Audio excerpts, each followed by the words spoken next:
She was a little girl who grew up under the salty winds and tropical rains of Tacloban, a girl whose childhood was marked by the gray shadow of poverty. Yet within that grayness, there was always a glow in her eyes that no one could ignore.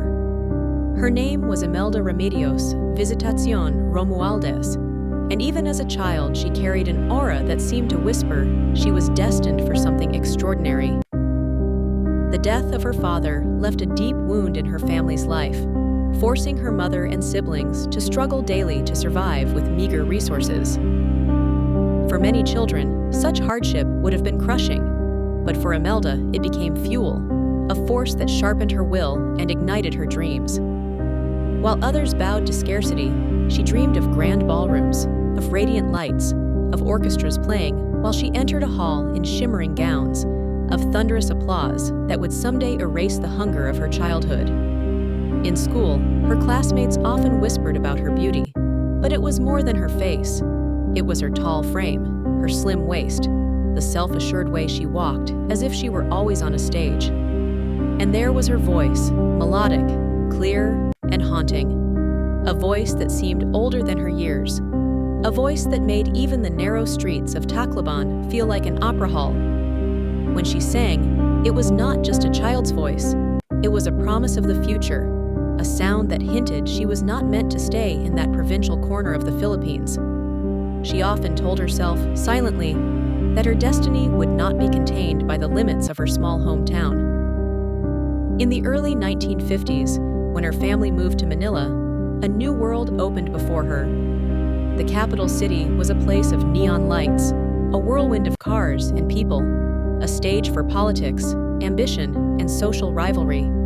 For someone who came from Tacloban's quiet rhythms, it could have been overwhelming, but Imelda did not fade into the background. On the contrary, she thrived. Her beauty, her grace, her confidence, all of it made her shine like a jewel against the bustling backdrop of Manila. By 1953, fate placed her at a crossroads. She entered the Miss Manila beauty pageant, a competition crowded with hopeful young women. Yet Imelda stood apart, not simply because of her physical beauty, but because of her composure, her captivating smile, and the melodic voice that charmed the judges when she performed. She radiated energy that seemed to fill the entire hall. At the end of the contest, the crown was placed upon her head. Overnight, the poor girl from Tacloban became the Rose of Manila, a name that resonated across the city and soon the entire nation. The title was more than a decoration, it was a key. It opened doors into Manila's elite society, into parties attended by politicians, businessmen, and artists. It introduced her to a world of luxury, influence, and power. Newspapers featured her photographs on their covers. Columnists praised her as the embodiment of grace, and she became a familiar figure in Manila's high society. Yet Imelda was determined not to be remembered only as a beauty queen. She hungered for more. She studied music, learned the piano, and developed a passion for classical art. She refined her voice, not just as a singer, but as a storyteller, someone whose songs carried emotion, history, and longing. When people listened to her perform at charity events, official gatherings, or social soirees, they often described the experience as if they were hearing the soul of the nation itself. Her name grew brighter with each performance, and her presence became a symbol of elegance. Still, with fame came whispers. Some accused her of being too ambitious, of climbing too quickly into circles she did not belong. Others saw her beauty as a weapon, a dangerous gift that could bend men's will and reshape her future. But Imelda ignored the gossip. Her dreams were too large, too vivid, to be derailed by petty jealousy. She envisioned herself walking into glittering ballrooms, wearing gowns that turned heads, her name whispered with reverence. More than that, she dreamed of shaping her country's destiny, of lifting herself and others out of the misery she once endured. She had once vowed in the solitude of her heart, "One day I will live such a life that no child will ever feel the poverty I once felt." Her growing presence in Manila meant she was no longer surrounded only by artists and socialites. She was now crossing paths with politicians, the men who argued, debated, and decided the future of the Philippines. The world of politics was turbulent, full of conflict and ambition, but Imelda was fascinated. She saw in it not only danger, but opportunity. By the mid-1950s, she had become a fixture at Manila's most prestigious events. She dined at tables where power was discussed, where alliances were formed, where futures were shaped. Each evening, with her grace, her voice, her luminous beauty, she left a mark on those she met. And it was at one of these gatherings that her life would change forever. Amid the glitter of chandeliers and the murmurs of Manila's elite, she met a young, ambitious politician named Ferdinand Marcos. In that moment, the story of Imelda Romuáldez ceased to be just the tale of a provincial girl who became Manila's rose.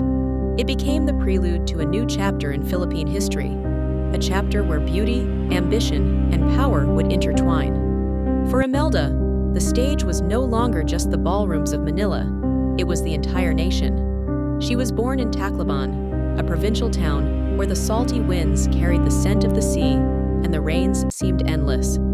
Poverty weighed heavily on her childhood. Her father died when she was still young, leaving her mother and siblings to face the hardships of survival. Yet amid the struggles, there was something about her that set her apart. Her name was Imelda Visitacion Romuáldez, and from the very beginning, she carried herself with a grace that felt almost unnatural for a child born into scarcity. Neighbors remembered her not as the girl who lacked food, but as the girl who walked with her head held high, as if she already belonged to a bigger world. Even in the darkest days, she dreamed. She dreamed of palaces with glittering chandeliers, of gowns that shimmered like jewels, of applause that would drown out the silence of hunger. By the time she was a teenager, her beauty was impossible to ignore. She was tall, poised, with a smile that could disarm even the harshest critic. But what truly captivated people was her voice. When Imelda sang, it felt as though the walls of Tacloban fell away, and the whole world stopped to listen. Her songs were not just melodies, they were promises of a future far beyond the narrow streets of her hometown. She knew Tacloban could never hold her destiny. And so, when her family moved to Manila in the early 1950s, she embraced the capital like a stage finally prepared for her entrance. Manila was chaos, neon lights flashing, cars speeding, politicians arguing, people chasing after fortune. For a girl from the provinces, it could have been intimidating, but Imelda was not intimidated. She thrived. In 1953, she entered the Miss Manila beauty pageant. The hall was filled with contestants, each more glamorous than the last. Yet when Imelda walked across the stage, the room changed. It was not only her beauty that captivated the judges, it was her presence, the way she held herself, the way her smile seemed to promise hope. When she sang during the talent portion, her voice rose like a prayer, delicate and commanding at once. At the end of the night, the crown was hers. Overnight, she transformed from the poor girl of Tacloban into the Rose of Manila. That crown was more than a prize. It was her ticket into the glittering circles of Manila's high society. Suddenly, she was invited to galas, to charity events, to gatherings where businessmen, artists, and politicians mingled under golden lights. Newspapers published her photos, calling her the embodiment of grace. She became the kind of woman people whispered about, admired by some, envied by others. But Imelda was determined not to remain a decoration. She learned piano, studied classical music, and performed at charity concerts. She refined her voice until it carried not just melody, but emotion, the kind that stirred the heart. When she sang, people leaned in, forgetting the noise of the world. Each event polished her reputation. She was no longer simply beautiful, she was magnetic. Of course, not everyone welcomed her rise. Manila was full of whispers. Some said she was too ambitious, too hungry for attention. Others dismissed her as a woman who used beauty as a weapon. But Imelda ignored them. She had endured hunger before. She could endure gossip. Her dreams were too large to be crushed by envy. And then came the moment that would change her life forever. It was 1954, at a political reception. The room was crowded with Manila's elite, laughter echoing under chandeliers. Among them was a young congressman named Ferdinand Marcos. He was brilliant, ambitious, already known for his sharp mind and burning desire for power. When his eyes met Imelda's, the noise of the room seemed to fade. He was captivated, not only by her beauty, but by the confidence in her gaze, the aura that surrounded her. Their courtship was like a storm. Within just 11 days, Ferdinand proposed. Manila society was stunned. A love story unfolding so quickly? But for Imelda and Ferdinand, it was destiny. In May 1954, they were married, sealing not only a union of hearts, but a partnership that would change the Philippines. Their marriage was not simply romance, it was strategy. Ferdinand had found in Imelda more than a wife. She was a weapon of charm, a figure of elegance who could soften his sharp political edges. Imelda, in turn, had found her doorway into the halls of power she had dreamed of since childhood. Together, they became a spectacle. At every event, Ferdinand spoke with passion, while Imelda dazzled with grace. He was the strategist, she the performer, each enhancing the other. Crowds admired them, newspapers adored them, and even foreign dignitaries were impressed. It was as if the Philippines had found its power couple, the embodiment of ambition and allure.